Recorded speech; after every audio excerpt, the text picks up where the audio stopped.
Olá, estamos de volta com mais uma edição do nosso programa Despertar, produzido aqui pelo Centro Espírita Amor e Caridade, o SEAC de Bauru.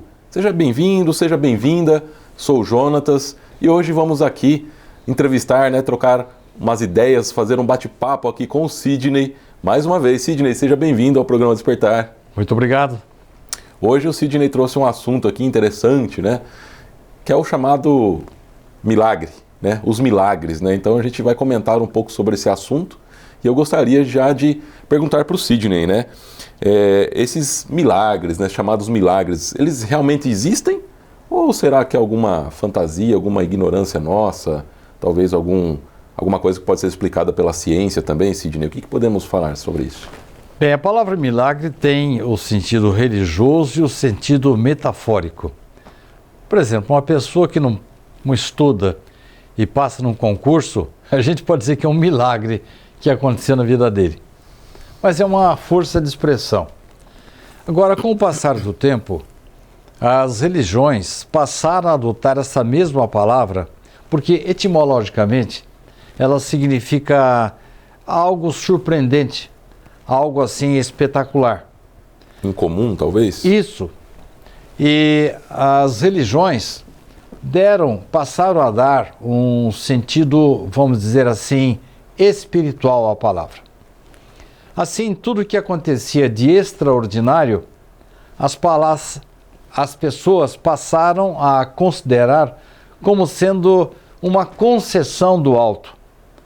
E com isso, pressupunha-se que ali estava uma derrogação das leis da natureza. Ou seja, dava uma anulada ali na lei natural, seria isso? Como se fosse possível, porque as leis de Deus são eternas e elas jamais poderão ser derrogadas. Ele mesmo não as derrogaria.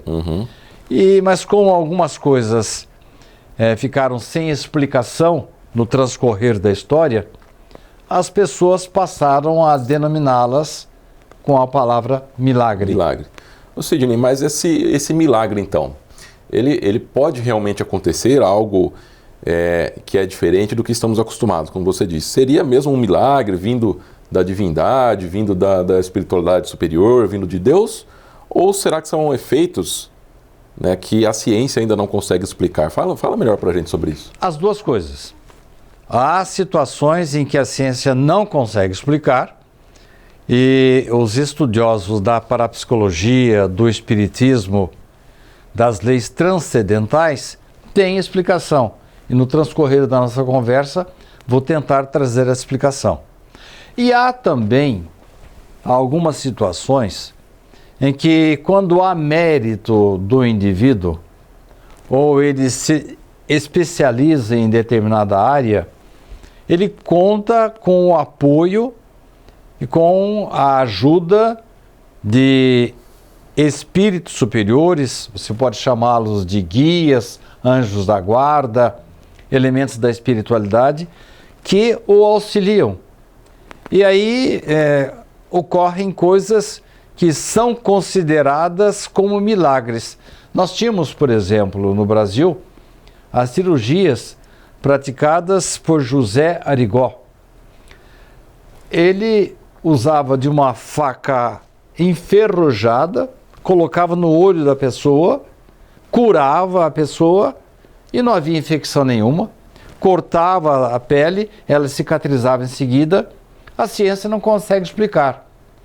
E as pessoas não ligadas a essa área, sem saber que a espiritualidade tem um poder maravilhoso sobre a matéria, aí essas pessoas consideravam como algo extraordinário e os beatos, as pessoas ligadas à religião, achavam que era um milagre.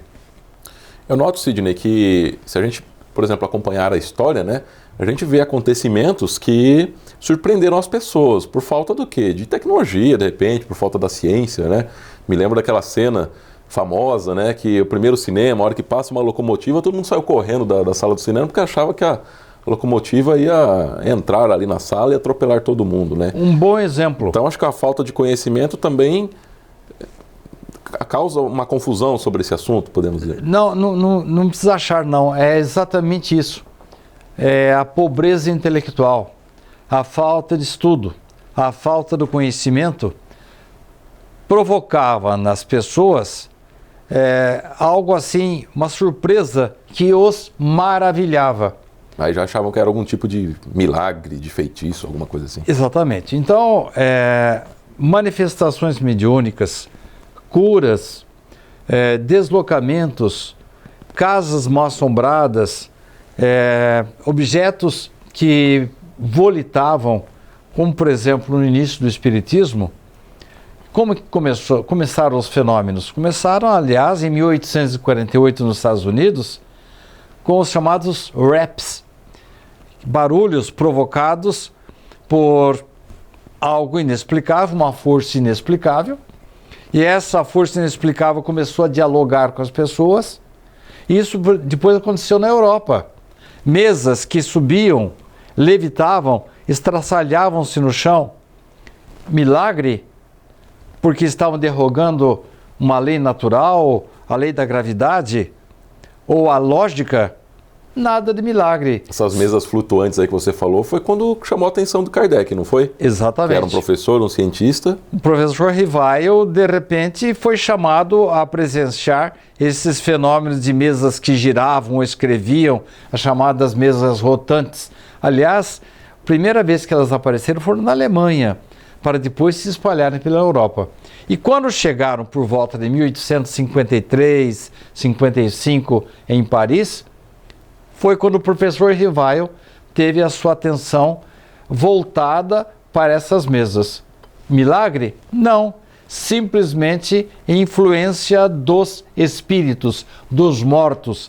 Agora, vai explicar isso para as pessoas que não tinham qualquer afinidade com as comunicações daqueles que já morreram. É verdade, Sidney. Bom, nós vamos a um pequeno bloco do nosso apoio cultural e nós voltamos em alguns segundos com o segundo bloco do programa Despertar. Fiquem aí.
Você acompanha o nosso programa Despertar aqui pelo Centro Espírita Amor e Caridade.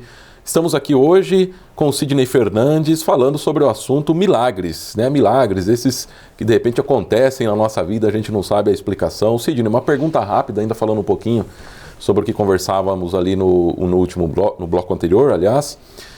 Imagine se a gente tivesse uma máquina do tempo. Pegássemos, por exemplo, esses medicamentos avançados que nós temos agora aqui, levássemos lá para o passado, século XIV, século XV, será que esses medicamentos seriam considerados algum tipo de milagre? Sim, no século XIV, quando nós tínhamos lá muitas doenças, se aparecêssemos lá com muito antibiótico e curássemos as pessoas, iam nos chamar de bruxos. Aliás, na Idade Média, era muito comum, quando uma pessoa qualquer conseguia curar uma doença pela imposição de mãos ou por uma oração, uma benzedeira, era considerada bruxa. Bruxaria. E, na verdade, no primeiro caso, é a tecnologia, a ciência. É bem verdade que a ciência progride graças à influência do alto, à pesquisa do homem aliada à misericórdia de Deus. Então ela é também fruto daquilo que vem do alto. Mas, por exemplo, uma criatura que tem sensibilidade.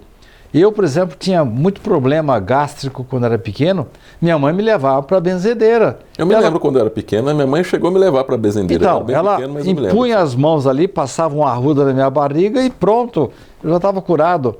Milagre? Não. Magnetismo, ajuda do alto. Os nossos protetores, anjos da guarda, estão ao nosso lado. E se nós acreditarmos e tivermos mérito, vão ocorrer verdadeiros milagres. É verdade, Sidney, concordo com você, viu? Agora, uma coisa me faz pensar aqui, né? Você disse que antigamente as pessoas que, por exemplo, benzedeiros e etc., eram considerados bruxos. E os médiums também, porque a gente sabe que a mediunidade não foi descoberta agora, assim, são fenômenos que acontecem há muito tempo. Allan Kardec veio e codificou isso tudo. A gente sabe que a mediunidade existe. Será que os médiuns, por que os médiuns, eu ouvi relatos aí de que médiuns eram queimados também, assim como bruxos e tudo mais. Na verdade, bruxos é uma palavra pejorativa para a pessoa dotada de sensibilidade mediúnica. Sim, os médiuns não podiam se manifestar.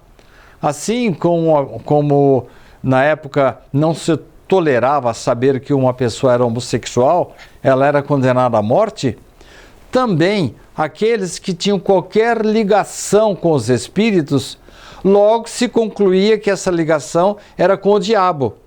E às vezes era um pobrezinho de um desencarnado que se manifestava ali pedindo ajuda, pedindo apoio, e considerado um diabo. E o portador da mensagem também era considerado um bruxo, uma pessoa enviada por Satanás.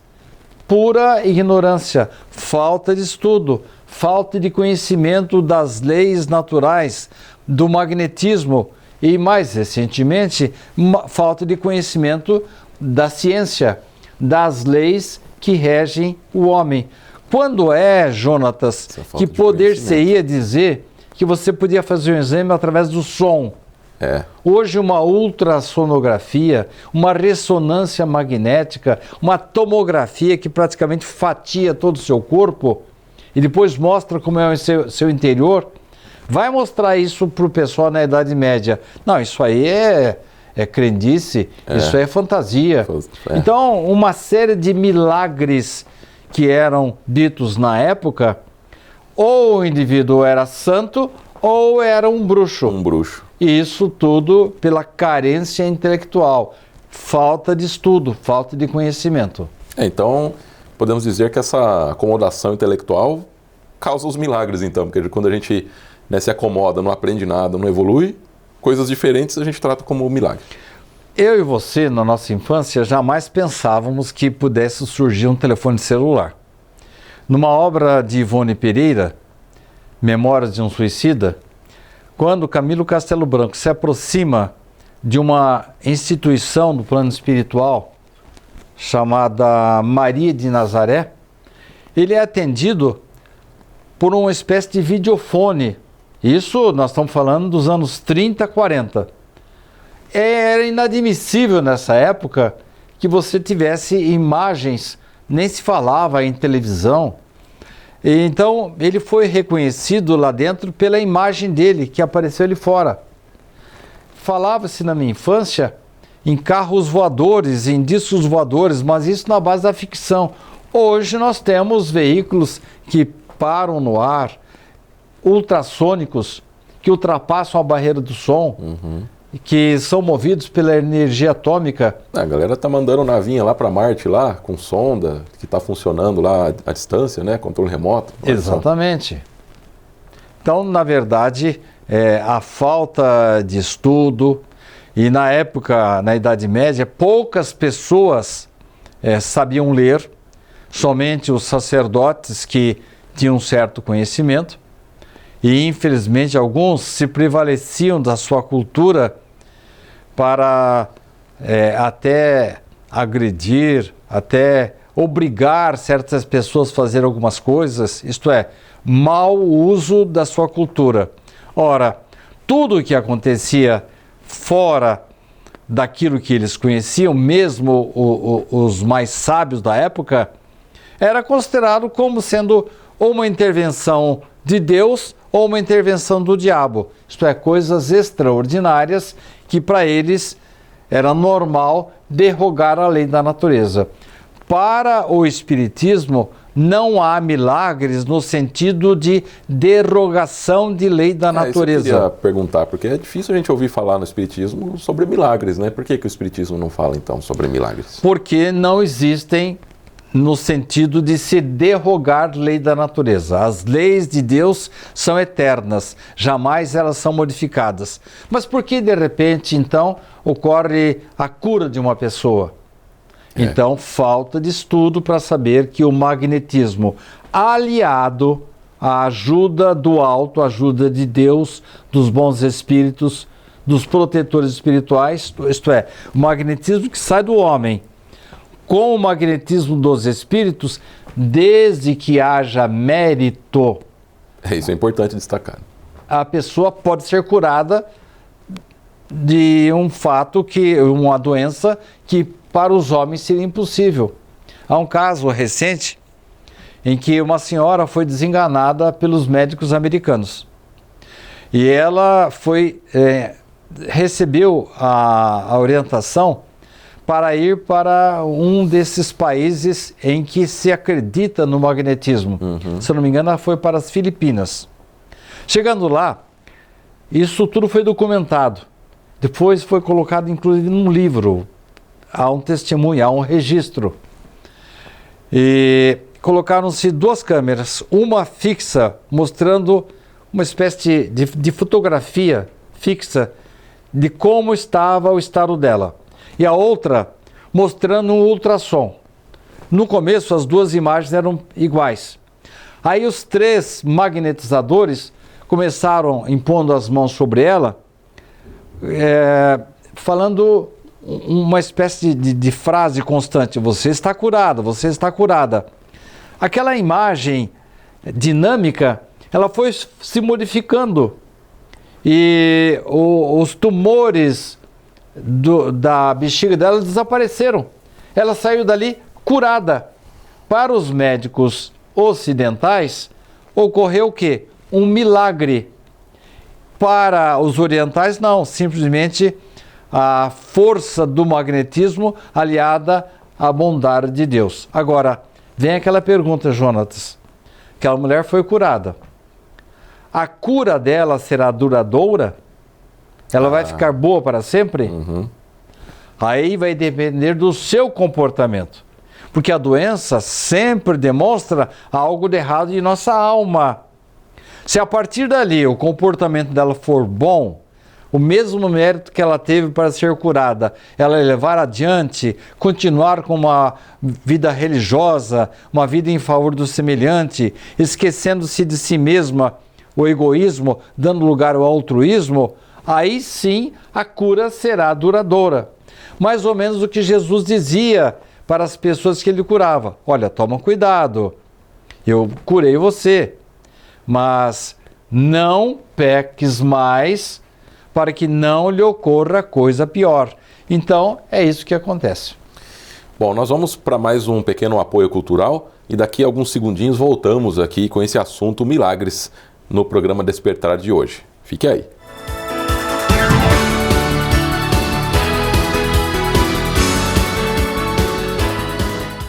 Você pode ajudar o SEAC de Bauru se cadastrando na campanha Nota Fiscal Paulista e indicando a nossa organização como beneficiária na doação automática. Com sua contribuição, nós recebemos o valor calculado em tributos fiscais e concorremos a sorteios mensais. Você também concorre a prêmios de até R$1 milhão e tudo com custo zero. Toda vez que você solicitar o CPF no ato da compra, a doação automática ocorrerá. Cadastre-se no programa Nota Fiscal Paulista pelo site ou, se preferir, baixe o aplicativo no seu celular.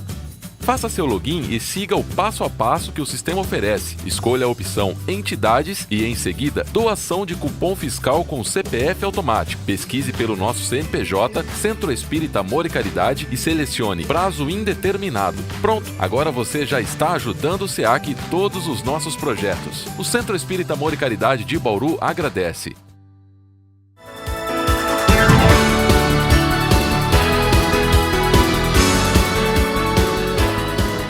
no programa Despertar de hoje, o assunto milagres, aqui com o Sidney Fernandes. Aqui no bloco anterior, Sidney, você estava contando, né, a história dessa americana lá, e você falou uma coisa que me chamou a atenção, né?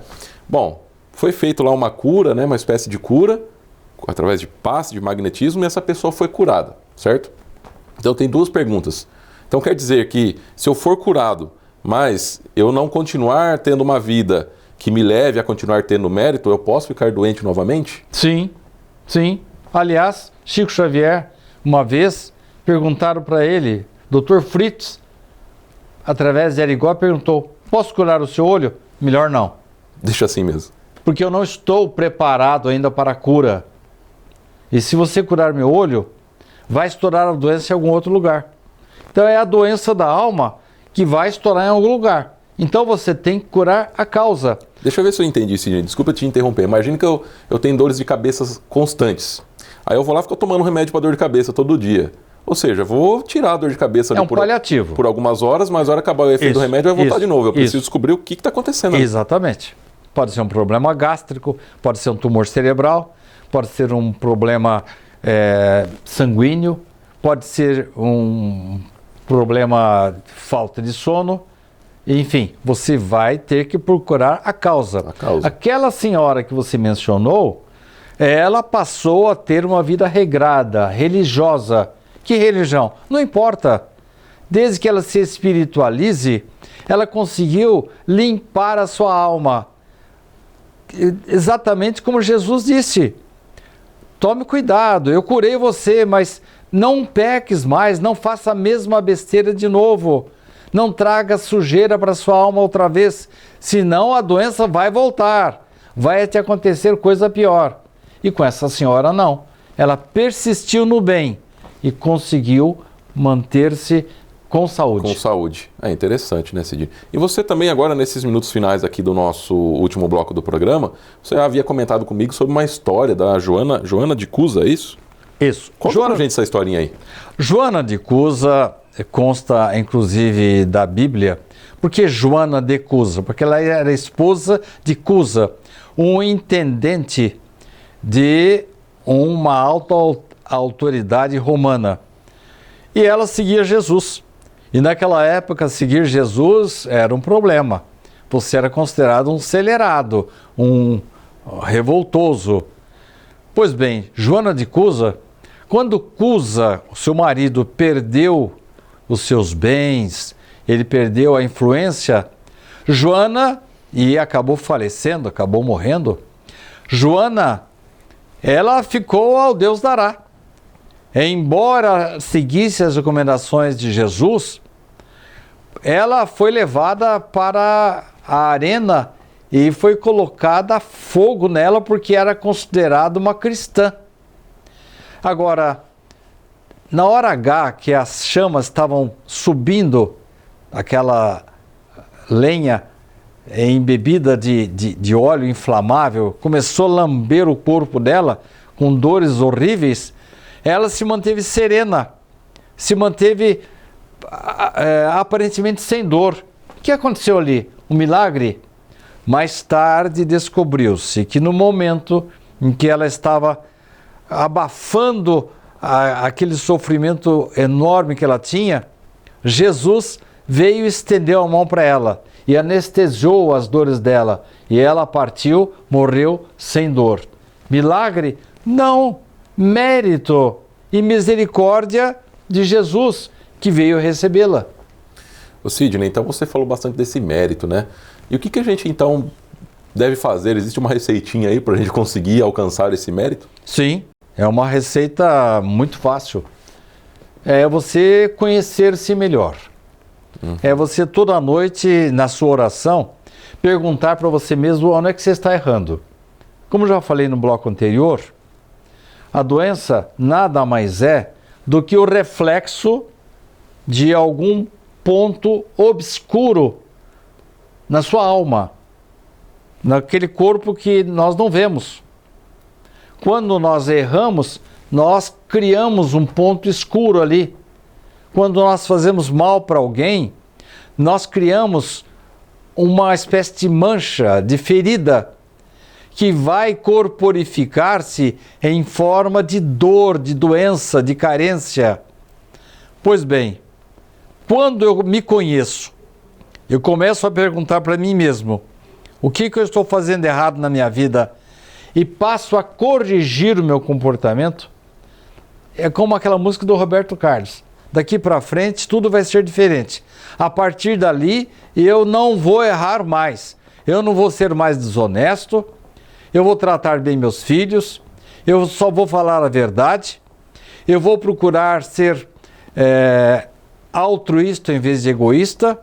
Com isso, Jonatas, eu vou limpando as manchas escuras da minha alma. E aí elas não se manifestam mais na minha vida como doença. Isto é mérito. Todas as vezes que eu faço bem para alguém, que eu cumpro as leis divinas, que eu levo a minha vida a sério, eu vou alimentando créditos na minha contabilidade com Deus.